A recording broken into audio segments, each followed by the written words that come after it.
Shalom saudara, apa kabar hari ini? Saya berdoa kita semua dalam keadaan sehat yang baik. Jangan lupa, gunakan masker, jaga jarak senantiasa, ikutin protokol kesehatan senantiasa. Hari ini, tanggal 6 September 2020, dalam ibadah online kita, GPPN Square, kita akan dilayani oleh hambanya Bapak Pendeta John Gofur. Beliau adalah gembala dari GKBJ, Gereja Kristen Baptis Jakarta. Saya percaya apa yang disampaikan oleh beliau akan memberkati setiap kita. Beliau akan menyampaikan tentang iman seorang Kaleb. Dan saya percaya kita yang mendengar pasti akan diberkati. Mari kita siapkan hati kita, supaya setiap benih firman yang taburkan itu bisa bertumbuh dalam setiap hati kita masing-masing. Dan benih itu bertumbuh, berbuah, menghasilkan banyak buah. Dan kita jadi berkat. Dan saudara, kami terus ingatkan kembali, jangan lupa ikut cool. Ayo kita ikut cool, saudara. Di Points kita ada 5 tempat wilayah cool. Saudara bisa lihat di dalam daftarnya. Saudara bisa lihat, saudara bisa pilih mau join dengan cool yang mana. Tapi ingat saudara, kita masih lewat online. Jadi kalau saudara mau join, saudara bisa hubungin gembala cool yang ada. Kita melalui aplikasi Zoom. Dan saya percaya sekalipun lewat online, kita tetap akan diberkati. Amin. Dan setiap hari Sabtu, saudara, kita ada rumah doa jam 7 sampai jam 8. Mari kita siapkan hati kita siapkan waktu kita setiap hari Sabtu, 1 jam aja untuk ikut rumah doa. Jam 7 sampai dengan jam 8. Sama-sama kita bersepakat, bersehati, kita berdoa, kita naikkan pujian penyembahan kita sama Tuhan. Dan saya percaya pada waktu doa dinaikkan dengan bersepakat, Tuhan akan jawab doa kita sekalian. Amin, saudara. Sebelum nanti doa, kalau ada mau memberikan persembahan, saudara nanti bisa memberikan lewat QRIS yang ada, atau melalui transfer rekening bank yang ada di bawah di layar kaca saudara. Melalui rekening bank GPI Point Square, saudara bisa transfer di sana, dan saudara bisa scan barcode QRIS yang ada, saudara. Dan oleh karena itu, mari kita bersepakat, kita berdoa, bersehati, biarlah ibadah ini Tuhan yang pimpin dari awal sampai akhir nanti. Bapak akan bersyukur buat hari ini, hari yang luar biasa.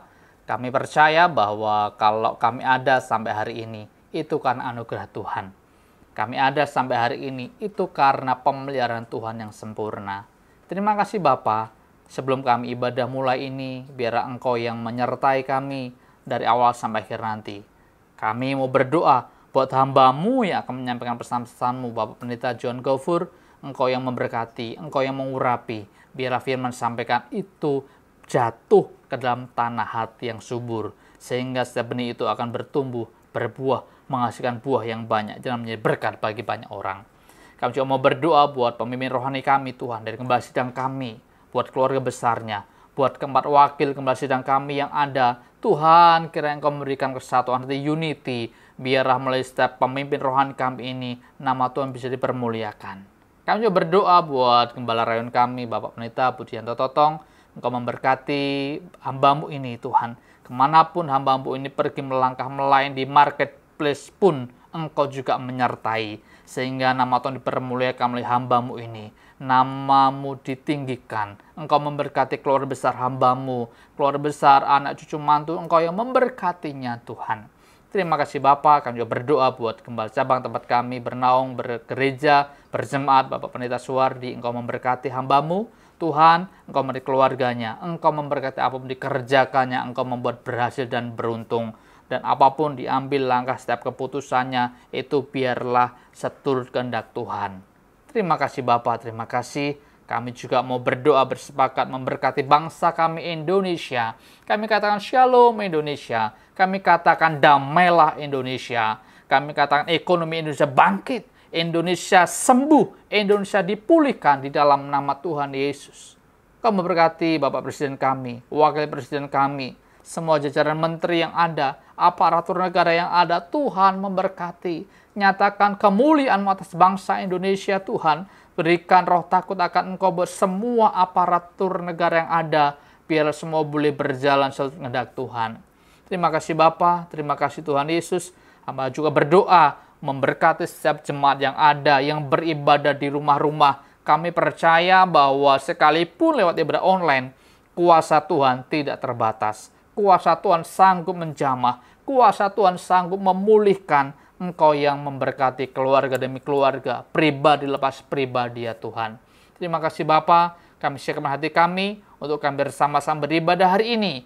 Biarlah Tuhan melalui ibadah kami hari ini, kami semua dikuatkan. Kami diberkati sama firman Tuhan.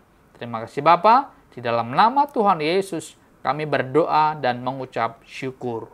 Haleluya. Amin. Selamat hari Minggu, selamat beribadah. Tuhan Yesus memberkati kita sekalian. Happy Sunday semuanya! Banyak orang bertanya-tanya, apakah pandemi yang kita hadapi adalah tanda kedatangan Tuhan Yesus yang kedua kali? Sebelum kita menjawab pertanyaan tersebut, kita harus mengerti bahwa kedatangan Tuhan Yesus dapat dibagi menjadi dua tahapan. Tahapan pertama adalah pengangkatan gereja atau yang sering kita sebut dengan rapture. Pada tahapan ini, Tuhan Yesus akan datang di awan-awan dan menjemput kita untuk bersama-sama dengan Dia. Tahapan kedua adalah penampakan Kristus. Pada tahapan ini, Tuhan Yesus beserta orang-orang kudusnya akan mengalahkan antikristus di dalam perang Harmagedon, lalu mendirikan kerajaan 1000 tahun damai. Kita mempercayai bahwa pengangkatan gereja terjadi sebelum masa aniaya atau masa antikristus. Sehingga pertanyaannya adalah, apakah pandemi seperti COVID-19 saat ini dapat dikatakan sebagai tanda bahwa pengangkatan gereja atau rapture sudah dekat? Dalam Matius 24 ayat 4-12, Tuhan Yesus memberitahu murid-muridnya mengenai tanda-tanda yang akan terjadi menjelang kedatangannya yang kedua kali. Yaitu, yang pertama, goncangan-goncangan terhadap orang percaya. Yang kedua, goncangan-goncangan terhadap semua orang di bumi. Dan yang terakhir, pemberitaan Injil di seluruh dunia. Nah, yang perlu kita perhatikan adalah, pada Lukas 21 ayat yang ke-11, Tuhan Yesus memberikan tanda-tanda yang dapat dirasakan oleh semua orang. Dan akan terjadi gempa bumi yang dahsyat. Di berbagai tempat akan ada penyakit sampar dan kelaparan, dan akan terjadi juga tanda-tanda yang mengejutkan dan tanda-tanda yang dahsyat dari langit. Tanda-tanda yang Tuhan ungkapkan adalah kejadian yang harus terjadi, karena itu adalah bagian dari rencananya. Dan tanda-tanda ini akan terjadi berulang-ulang di dalam sejarah manusia sebelum kedatangan Tuhan Yesus. Kita telah melihat banyak goncangan terjadi terhadap orang percaya. Banyak orang Kristen dianiaya karena percaya kepada Tuhan Yesus. Goncangan-goncangan juga terjadi kepada semua orang di bumi, seperti bencana alam, krisis ekonomi, bahkan merebaknya sakit penyakit. Efek dari goncangan-goncangan ini adalah meluasnya pemberitaan Injil, karena orang semakin mencari Tuhan di tengah penderitaan. Dan goncangan juga mendorong kita untuk segera melakukan apa yang Tuhan perintahkan, khususnya amanat agung. Dari pengertian ini, dapat kita simpulkan bahwa pandemi dapat dikatakan sebagai bagian dari tanda-tanda kedatangan Tuhan Yesus yang kedua kali. Saudara, yang perlu diingat adalah kita tidak dapat mengatakan bahwa setelah pandemi ini Tuhan Yesus pasti akan langsung datang. Tetapi, kita juga tidak bisa berkata bahwa sesudah pandemi ini Tuhan Yesus pasti tidak akan datang. Karena Tuhan Yesus jelas mengajar bahwa orang percaya tidak dapat menghitung atau menduga kapan waktu kedatangannya. Tidak ada yang tahu. Tetapi kita diminta untuk mempersiapkan diri menyambut kedatangannya. Mengenai kedatangan Tuhan Yesus yang kedua kali yang sudah amat dekat juga sudah disampaikan Roh Kudus sejak 2009 kepada Pastor Niko Nyotora Harjo. Roh Kudus menunjukkan dalam Yoel 2 ayat 28-32 bahwa akan terjadi pencurahan Roh Kudus juga goncangan-goncangan yang luar biasa. Akan tetapi melalui hal tersebut akan ada banyak orang berseru kepada Tuhan dan diselamatkan. Tahun 2013, Tuhan memberikan pernyataan melalui Pastor Niko bahwa yang dimaksud dengan pencurahan Roh Kudus adalah Pentakosta yang ketiga. Sejak saat itu, Pentakosta ketiga aktif disebarkan di mana-mana. Pastor Russell Evans dari Planet Shakers Church, Australia mendapat penglihatan bahwa Roh Kudus sedang dicurahkan di Indonesia. Ada kebangkitan jutaan anak-anak muda yang penuh Roh Kudus, yang cinta mati-matian akan Tuhan, dan akan melayani dengan cara yang belum pernah dilihat sebelumnya. Ini adalah jawaban doa bagaimana Pentakosta ketiga akan terjadi khususnya di Indonesia. Pentakosta ketiga juga diteguhkan oleh banyak hamba Tuhan baik dalam dan luar negeri di Empower 21. Yaitu bahwa kegerakan ini akan lebih besar daripada pencurahan Roh Kudus di Azusa Street. Roh Kudus memberi pengertian bahwa Pentakosta ketiga akan menuntaskan amanat agung dan setelah itu Tuhan Yesus akan datang kembali. Kita percaya bahwa ini pasti terjadi.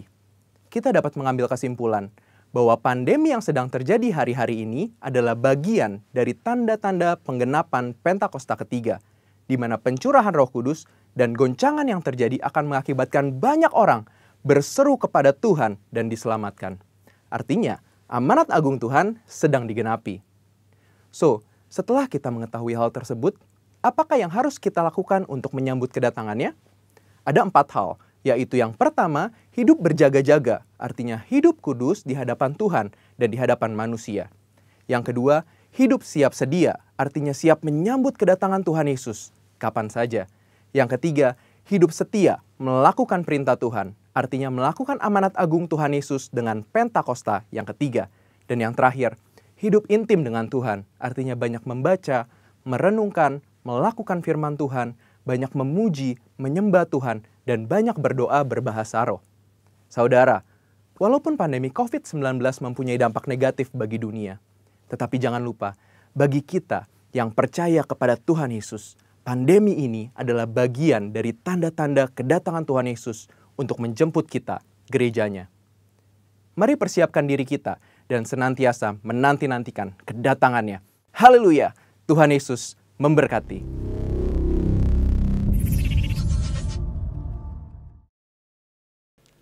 Shalom Bapak Ibu, Saudara-saudari, dimanapun Anda berada saat ini. Kita bertemu lagi di ibadah minggu hari ini. Mari sama-sama kita siapkan hati kita sebelum kita memuji, memuliakan nama Tuhan. Kita bersatu dalam doa. Bapak, kami mengucap syukur Tuhan buat hari ini. Kalau sebentar Tuhan, kami akan bersama-sama memuji, meninggikan nama-Mu Tuhan. Biar Engkau boleh disenangkan melalui puji-pujian kami, melalui penyembahan kami. Biar kami boleh bersama-sama Tuhan bersuka cita Tuhan dimanapun kami berada. Terima kasih Bapa yang baik, terima kasih Tuhan Yesus Kristus. Di dalam nama Tuhan Yesus, haleluya. Amin. Amin saudara-saudari. Hari ini kita akan memuji Tuhan. Mari yang siap bangkit berdiri dimanapun kalian berada. Engkau yang terbaik bagi kami Tuhan. Engkau Allah kami yang luar biasa.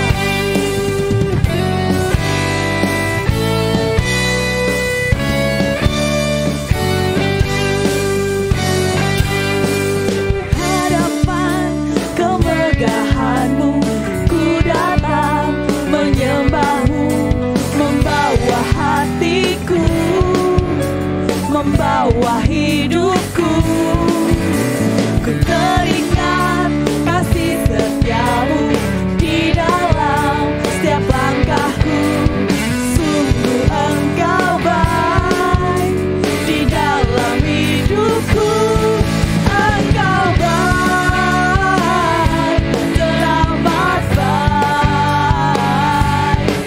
Engkau baik, selamat baik.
Tuhan Yesus, Engkau sungguh teramat baik.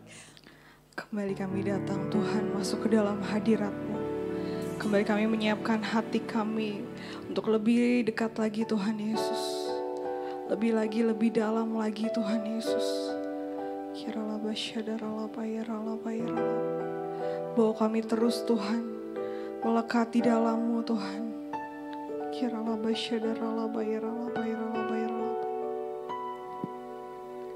Ya Tuhan Yesus.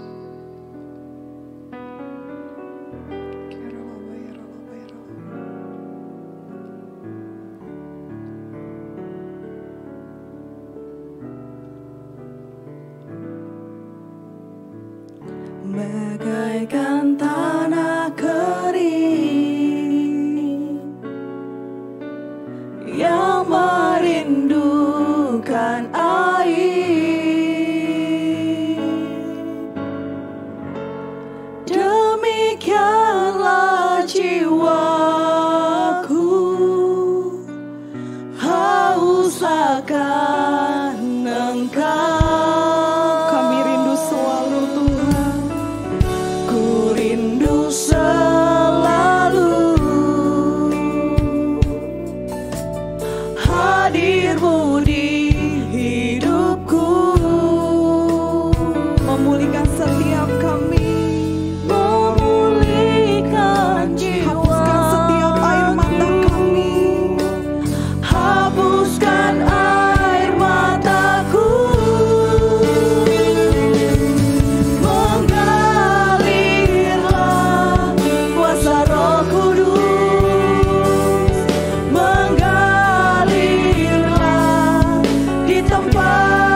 dalam hadirat-Mu, tenggelam di dalam kasih-Mu Tuhan Yesus.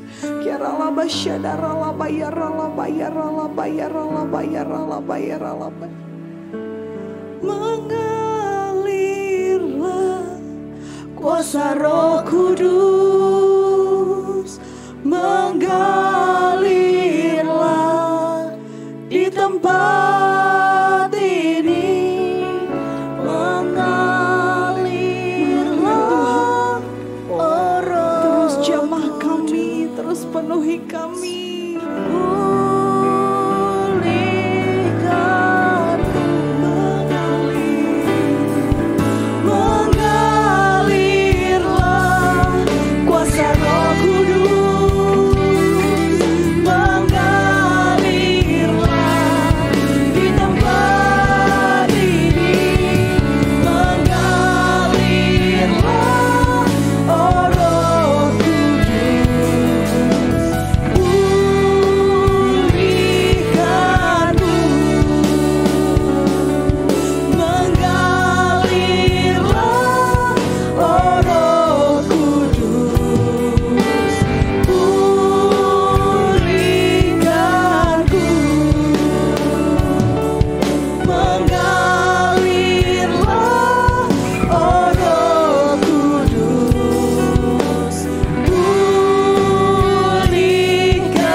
Shalom saudara-saudara yang terkasih di dalam Kristus Yesus.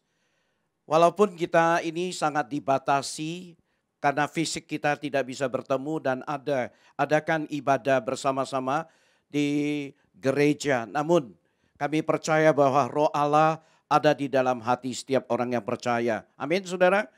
Nah saudara-saudara yang terkasih, saya mempunyai satu kerinduan. Di masa pandemik ini, saya harapkan dan saya juga rindukan melalui firman Tuhan yang kita dengarkan bersama-sama pada hari ini, kiranya Roh Kudus bekerja di dalam hati kita untuk menguatkan kita. Nah saudara, hari ini saya ingin membawa satu tokoh Alkitab yaitu namanya Kaleb.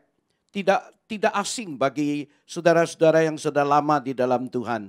Kaleb kita tahu bahwa dia adalah seorang yang luar biasa. Saya dengan harapan bahwa ketika kita membahas tokoh Kaleb dengan doa dan percaya bahwa Tuhan akan membangkitkan iman kita untuk melewati masa-masa sulit bersama-sama dengan gembala kita yang agung, gembala kita yang baik, yaitu Yesus Kristus. Nah saudara, karena dia adalah Allah Immanuel, tidak ada kesulitan yang bisa membuat kita tersandung dan tersandung dan tidak bisa bangkit kembali. Kami percaya Tuhan akan terus memberkati akan hidup kita. Mari kita saudara, kita bersama-sama kita berdoa sebelum kita mendengarkan firman Tuhan. Bapa di surga, kami percaya pada saat ini Tuhan hadir di tengah-tengah hati kami, di rumah kami, ketika kami mendengarkan firman Tuhan. Berikan kami hati yang sangat amat rindu dan haus. Kami percaya orang yang dahaga akan dipuaskan oleh kebenaran firman Tuhan. Dan Kau berbicara kepada setiap kami supaya kami betul-betul Tuhan ngalami akan lawatan Tuhan di dalam hidup kami. Kami juga berdoa, Tuhan kiranya Roh Kudus-Mu menerjemahkan firman-Mu ke dalam hidup kami, ke dalam hati kami. Supaya kami dimampukan setelah kami mengerti, kami dapat melakukan kebenaran firman Tuhan di dalam hidup kami untuk kemuliaan bagi nama Tuhan. Dengarkan doa kami Tuhan, di dalam nama Tuhan kami Yesus Kristus kami berdoa. Amin.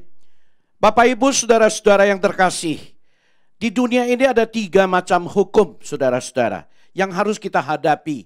Hukum yang pertama yaitu hukum alam. Tidak bisa kita hindari. Saya ambil contoh hukum alam. Ketika kita nyalakan lilin, api lilin, kemudian kita pegang lilin itu, pasti tangan kita kebakar. Kita nggak boleh berkata, hai lilin, apinya jangan bakar tanganku karena aku adalah pendeta. Tidak saudara, itu adalah hukum alam. Yang kedua, yaitu hukum negara. Ketika kita melanggar, kita lakukan tindakan-tindakan pelanggaran hukum, kriminalitas, pasti kita akan dihukumi oleh hukum negara. Yang ketiga, yaitu hukum Tuhan. Nah saudara, suatu saat nanti kita akan berhadapan dengan tata penghakiman daripada Tuhan. Ada kemungkinan juga bukan nanti, tetapi sekarang. Karena Tuhan cinta kepada kita, Dia mau melalui ganjaran-ganjaran yang untuk mengingatkan kita untuk kembali kepada Dia. Supaya kita lebih setia lagi di hadapannya. Nah saudara-saudara yang terkasih di dalam Kristus, kalau kita mau bahas tokoh Kaleb, itu pasti kita akan berhadapan satu hukum alam, yaitu manusia akan semakin mundur dan loyo semangatnya dan fisiknya, saudara-saudara, karena bertambahnya usianya. Nah saudara-saudara, bertambah usia pasti akan kita menghadapi banyak perubahan-perubahan secara fisik, secara semangat dan mental, saudara-saudara yang terkasih. Nah ini adalah hukum alam, kita tidak bisa lawan. Nah saudara-saudara, ketika aku masih muda aku gampang bergerak. Tapi ketika sudah tambah usia, aku harus hati-hati. Kenapa? Karena sudah mulai lambat. Kalau tidak hati-hati, terpeleset jatuh, kemudian tulangku akan patah. Nah Bapak Ibu Saudara yang terkasih di dalam Kristus. Tetapi hari ini kita mau bersama-sama melihat tokoh Kaleb tidak seperti itu.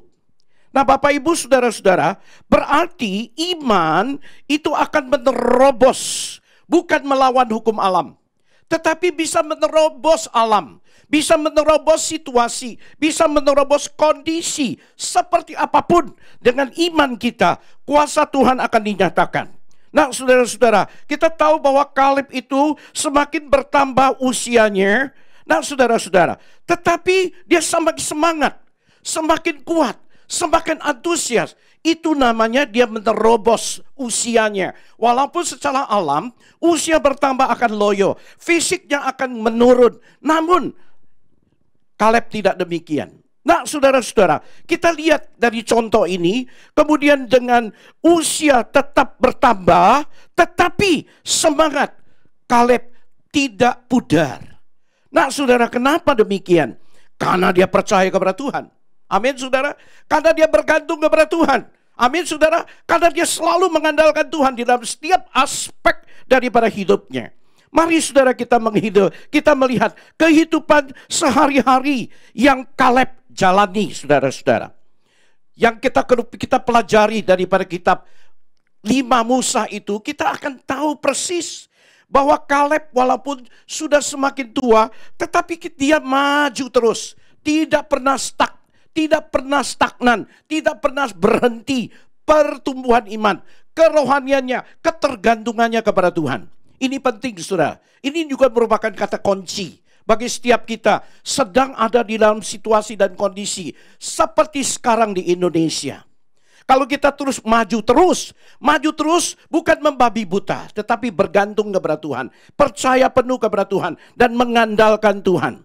Nah saudara-saudara, kita melihat bahwa Kaleb ini begitu luar biasa imannya kepada Tuhan. Sehingga dia semakin tua, semakin kuat. Semakin tua, semakin sehat. Semakin tambah usianya, dia semakin antusias. Luar biasa bukan? Saudara-saudara, yang menyebabkan dia luar biasa, itu karena apa? Karena percayanya, ketergantungannya kepada Tuhan. Nah saudara, secara khusus kerohaniannya dan juga keantusiasannya tidak menjadi kendur dan mundur karena bertambahnya usia. Saya rasa sendiri saudara-saudara, ketika saya usia 30 begitu luar biasa, gebrak terus. 40 masih tetap, 50 tetap, 60 tetap. Tetapi ketika lewat 60 sudah mulai rasa bisa lelah, bisa letih. Tapi saya bersyukur kepada Tuhan. Karena saya tahu panggilan Tuhan kepada saya adalah gembalakan jemaat, mengembangkan pekerjaan Tuhan, mengembangkan akan pekerjaan Tuhan untuk menjangkau lebih banyak jiwa. Antusiasme itu tidak pernah mundur. Semangat itu tetap ada. Cuman kita karena percaya kepada Tuhan, kemudian kita harus pandai-pandai mengatur waktu dan istirahat kita, kegiatan dan istirahat kita. Nah Bapak Ibu saudara-saudara yang terkasih, Kaleb bukan hanya orang yang antusias, tetapi Kaleb kalau kita melihat saudara adalah seorang yang berani. Berani apa saudara-saudara? Berani melawan arus. Itu luar biasa saudara-saudara yang terkasih. Mari kita lihat firman Tuhan, yaitu tercatat di dalam Bilangan pasal 13 ayat 30. Nah, di sana dikatakan demikian. Kemudian Kaleb mencoba menenteramkan hati bangsa itu di hadapan Musa. Katanya, tidak kita akan maju dan menduduki negeri itu, sebab kita ini pasti akan mengalahkannya. Saya ulangin lagi. Dia bilang tidak, kita akan maju. Untuk apa? Untuk menduduki negeri itu, sebab kita pasti akan mengalahkannya. Nah, saudara-saudara yang terkasih, kenapa Kaleb bisa mengatakannya itu kepada di hadapan umat Israel, khususnya di hadapan pemimpin, yaitu Musa? Karena dia adalah salah satu daripada 12 pengintai yang ada. 12 pengintai pulang, kemudian 10 melaporkan satu berita yang negatif, yang membuat orang itu patah semangat. Hilang imannya, hilang keberaniannya, hilang kepercayaan dirinya kepada Tuhan. Nah, Bapak Ibu Saudara, pada saat itu Kaleb dia tampil dengan berani. Karena arus 10 orang mengatakan demikian, tetapi dia berani melawan arus. Dia berkata, tidak seperti itu. Jangan takut, jangan khawatir, karena Tuhan menyertai kita. Kita pasti bisa menduduki tempat itu. Tidak mudah, saudara. 2 suara lawan 10 suara. Itu tidak mudah. Pada umumnya seperti ini.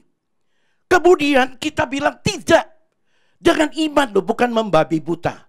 Dengan percaya penuh dan mengandalkan Tuhan. Nah, saudara-saudara yang terkasih di dalam Kristus. Tetapi Kaleb dia berani melawan arus. Nah, saudara-saudara yang terkasih. Saya akan angkat satu perumpamaan. Saya mau tanya kepada jemaat sekalian yang ada di dalam rumah, yang sedang menonton YouTube, beribadah bersama dan dengarkan firman Tuhan bersama. Saya mau tanya pertanyaan ini. Ikan apa yang bisa melawan arus? Ikan apa yang bisa melawan arus? Jelas saya tidak bisa mendengar jawaban saudara. Tetapi terkaan saya pada umumnya ketika aku ajukan pertanyaan seperti ini, mereka akan jawab ikan salmon. Betul, ikan salmon dia bisa melawan arus. Tetapi jawaban saya bukan ikan salmon. Nah, saudara, ikan apa yang bisa melawan arus, saudara? Adalah ikan yang hidup. Ikan mati dibawa sama arus. Sama dengan apa yang dilakukan oleh Kaleb, saudara-saudara. Imannya hidup.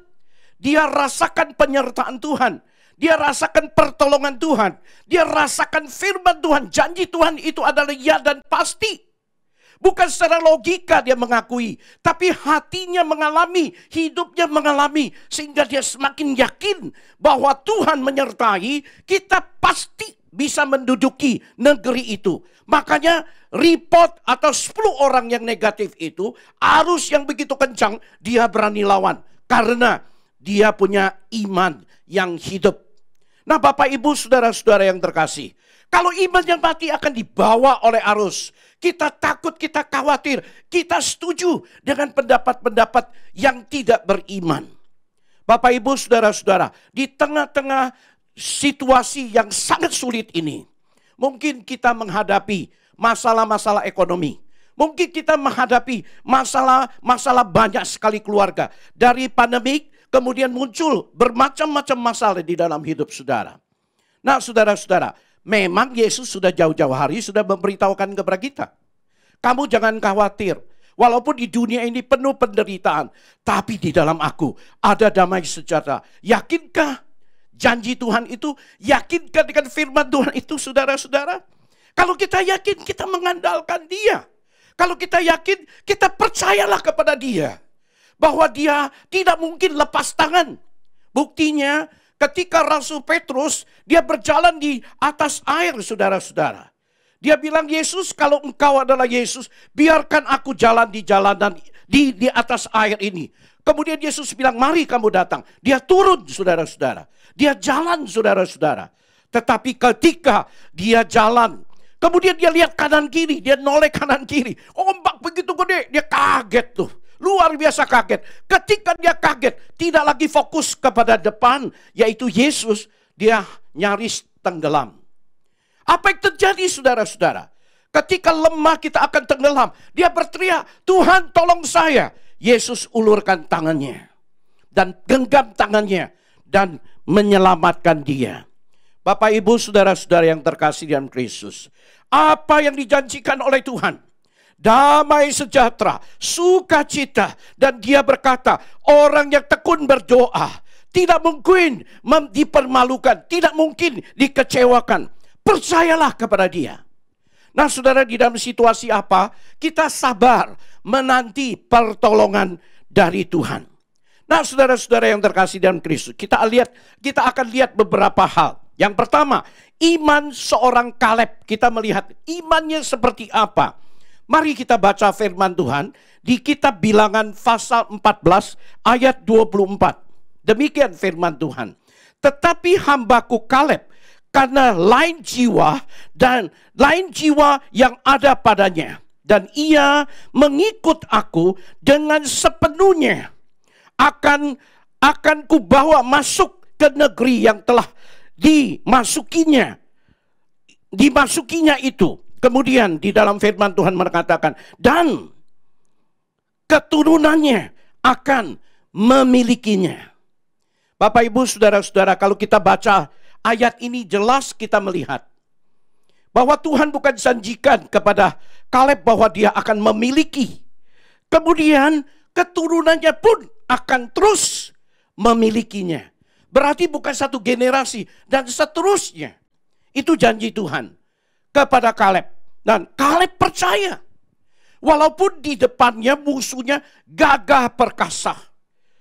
Ada kereta besi, ada kereda yang kuat. Dan terlatih lagi prajurit-prajurit perangnya. Tetapi jangan lupa Bapak Ibu, kita ini adalah prajurit Kristus. Kita ini adalah laskar Kristus. Kita berperang bukan dengan kekuatan kita, tapi kita berperang dengan kekuatan daripada Allah. Seperti Raja Daud menantang Goliat. Kamu boleh dengan pedang, tombak, tapi saya berperang melawan kamu di dalam nama Allah Bapa, Allah Yahweh. Sehingga sebesar apapun musuh, Goliat itu rontok di hadapan Daud. Saudara-saudara yang terkasih dalam Kristus, situasi, suasana, keadaan, apapun yang terjadi, percayalah bahwa Tuhan kita ini menyertai kita. Amin, saudara. Dia adalah Immanuel. Allah senantiasa menyertai kita. Nah, saudara-saudara, terhadap iman daripada seorang Kaleb, penilaian Tuhan terhadap jiwanya seperti apa, saudara-saudara?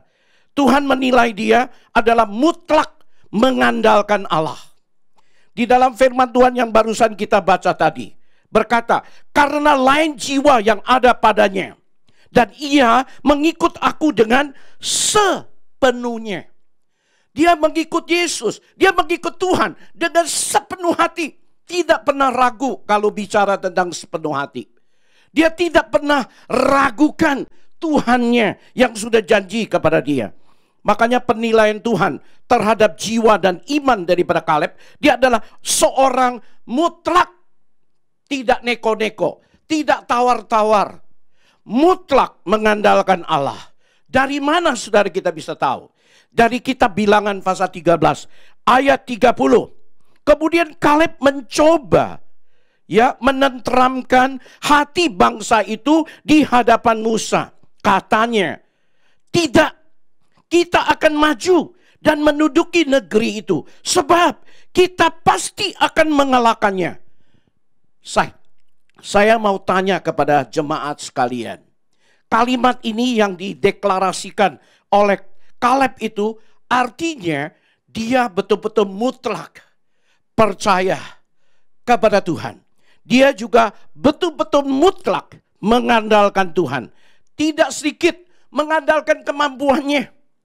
Nah, saudara-saudara yang terkasih di dalam Kristus, Apa yang dikatakan firman Tuhan di Yeremia pasal 17 ayat 7 dan ayat 8. Saya bacakan bagi saudara.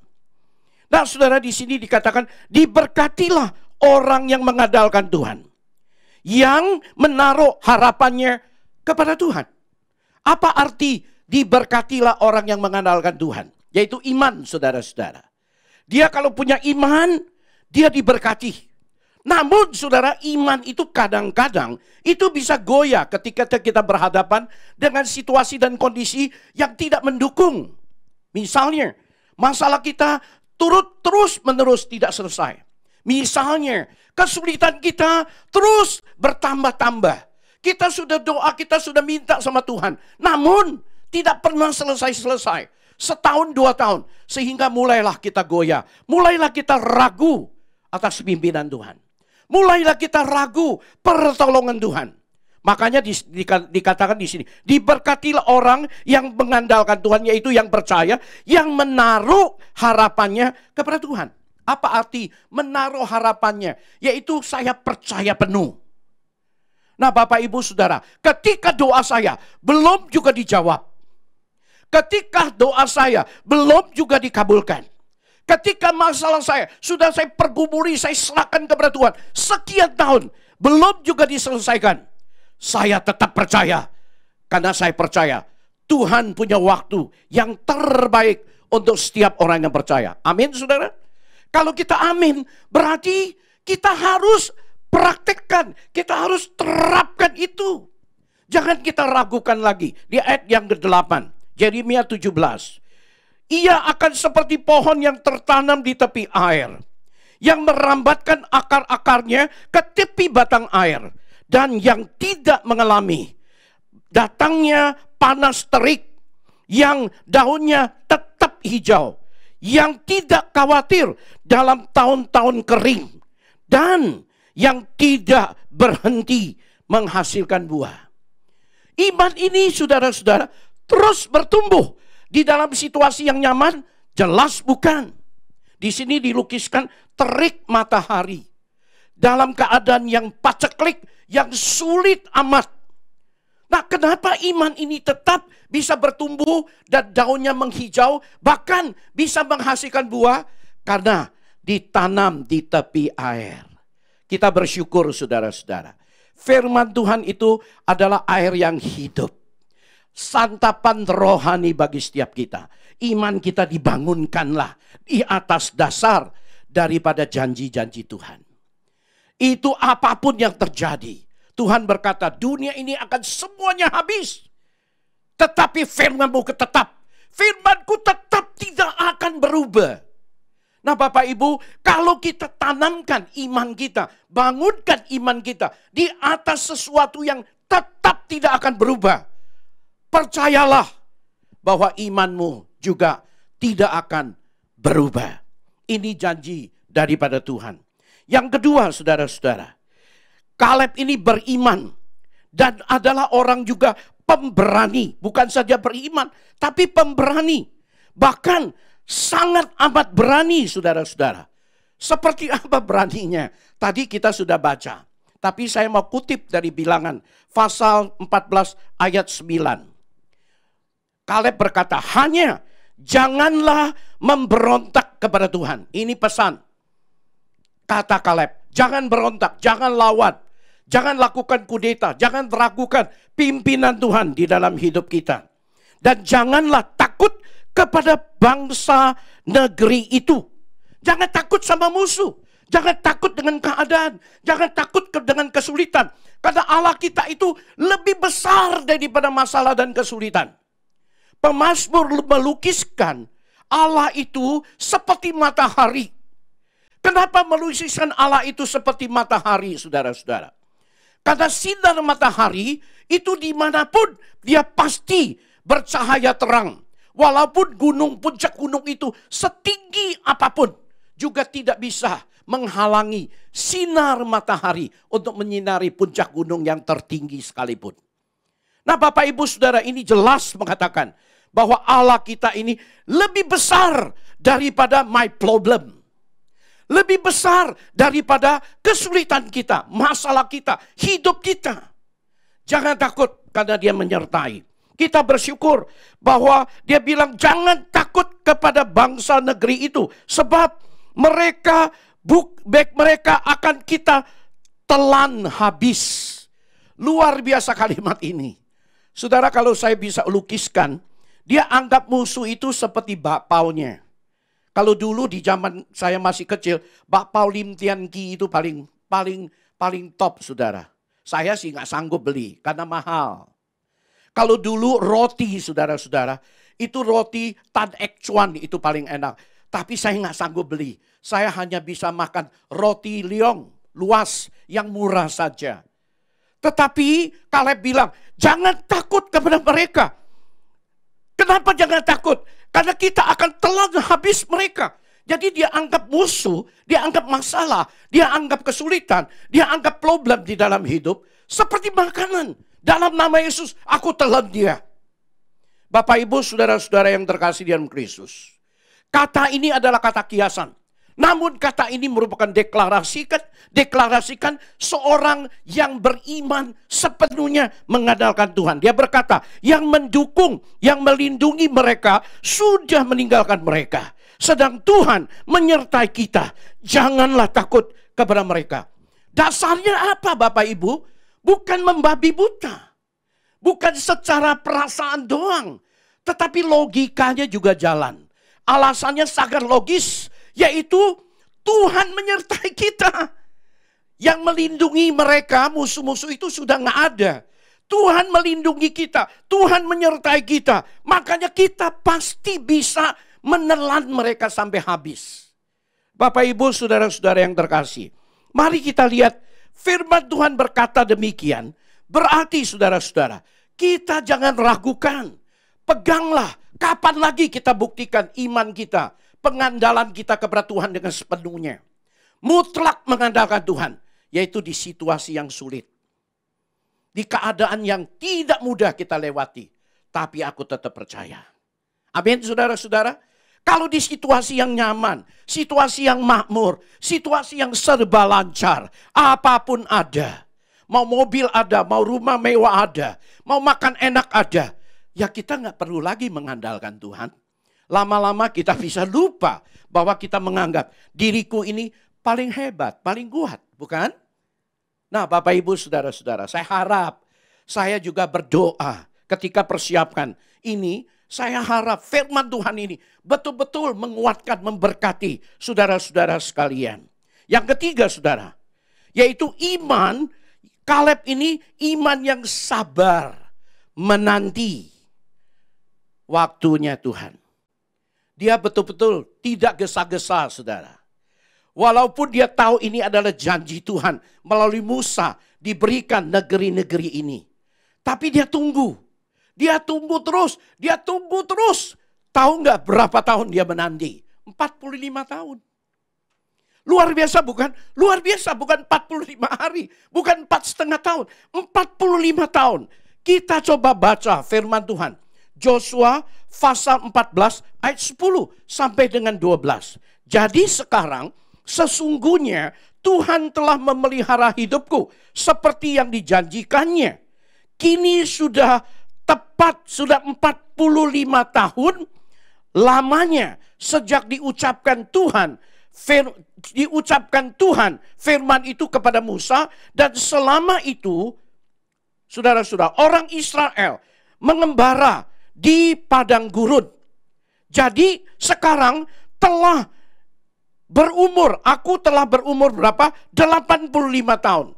Aku hari ini. Dia sudah 85 tahun. Berarti dari 40 tahun Tuhan melalui Musa mengucapkan janji Tuhan kepada Kaleb.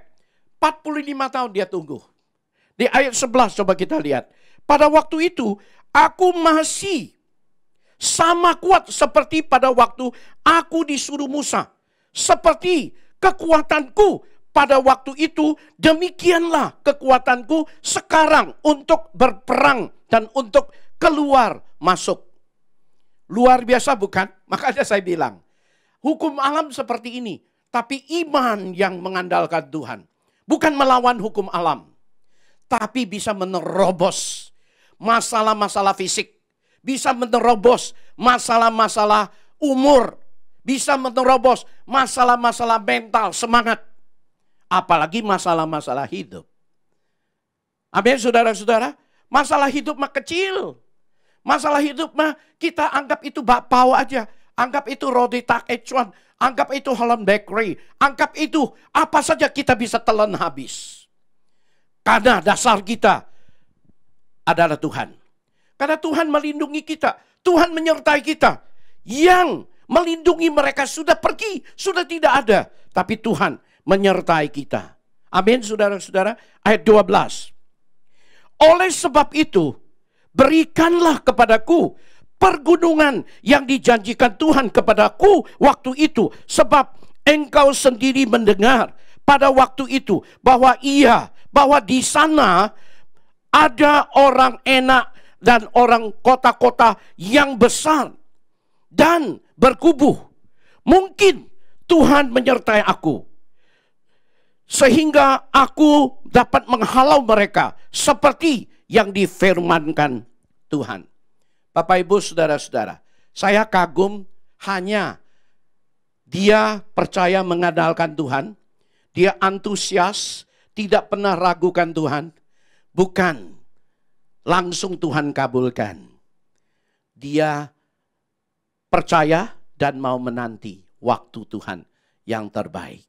Bapak, Ibu, saudara, kita memang sebagai manusia yang punya kelemahan manusiawinya, kita harap tiap kali ada masalah segera selesai. Tiap kali ada kesulitan, Tuhan jamah dan selesaikan. Tuhan jamah dan sembuhkan.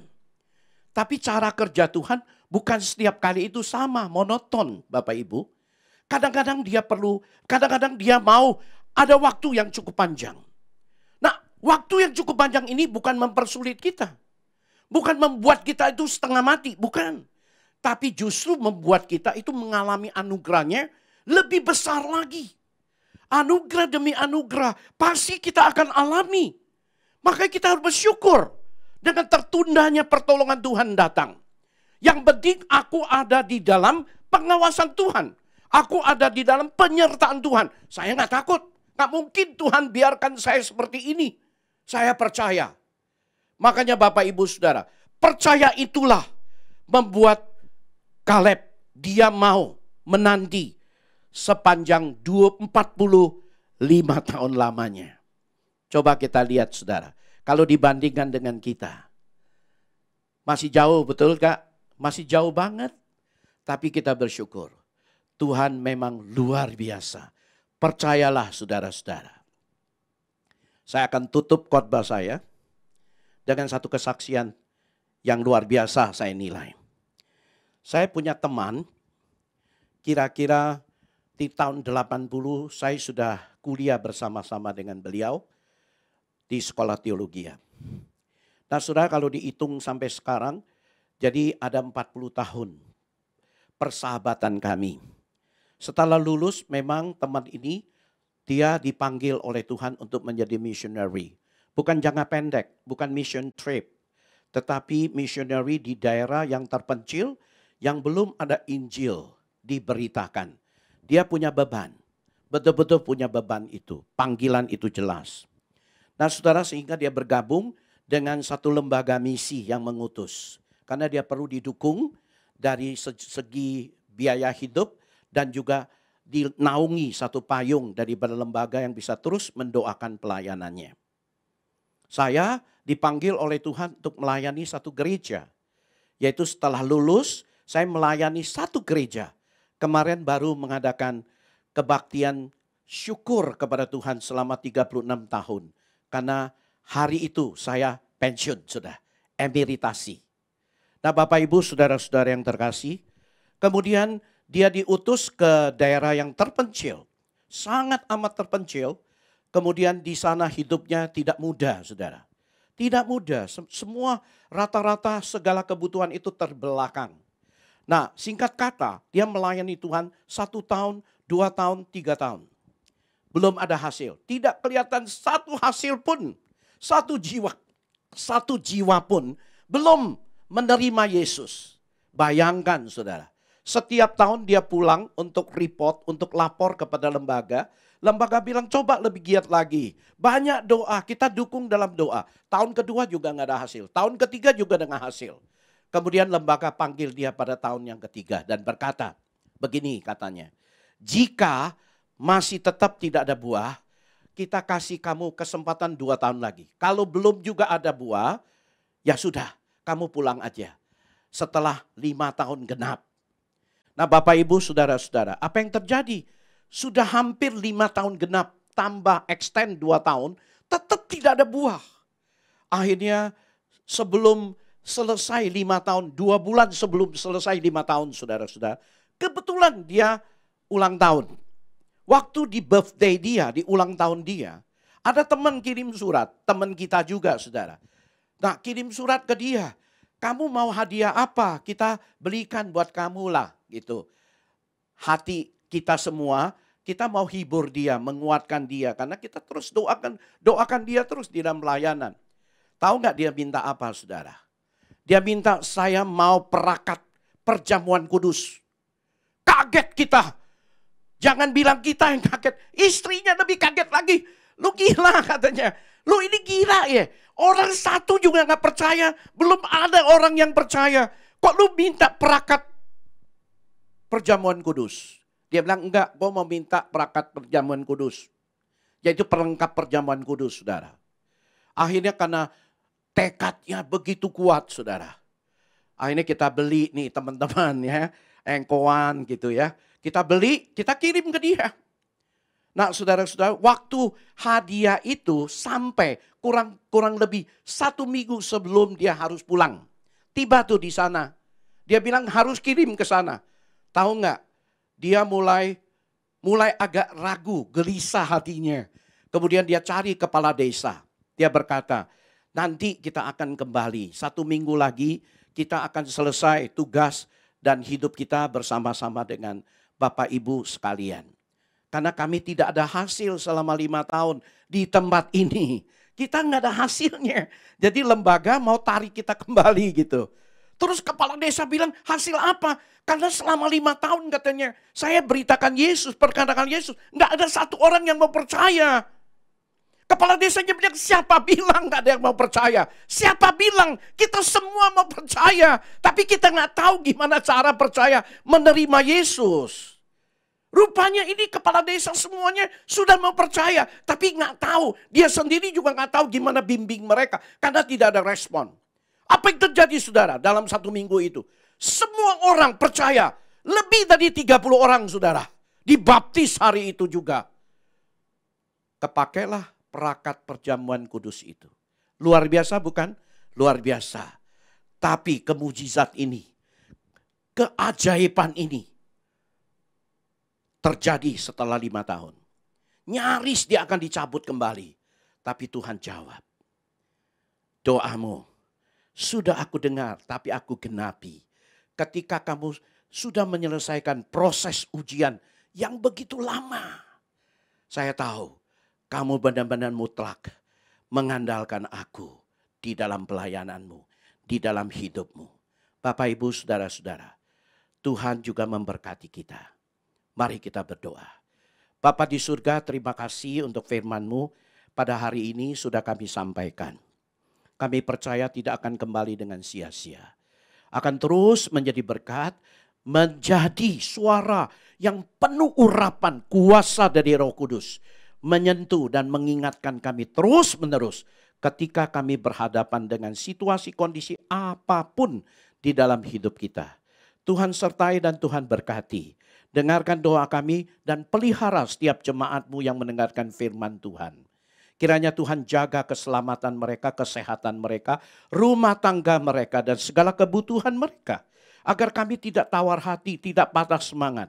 Melainkan kami semakin mengandalkan, semakin bergantung kepada Tuhan. Dengarkan doa kami. Di dalam nama Tuhan kami, Yesus, kami sudah berdoa. Haleluya. Amin. Tuhan berkati. Shalom Bapak Ibu Saudara-saudari kasih Tuhan. Saya mengucapkan terima kasih buat kesetiaan Bapak Ibu Saudara-saudari kasih Tuhan tetap mengikuti ibadah online ini. Biarlah ibadah ini boleh menjadi berkat dimanapun Bapak Ibu Saudara berada.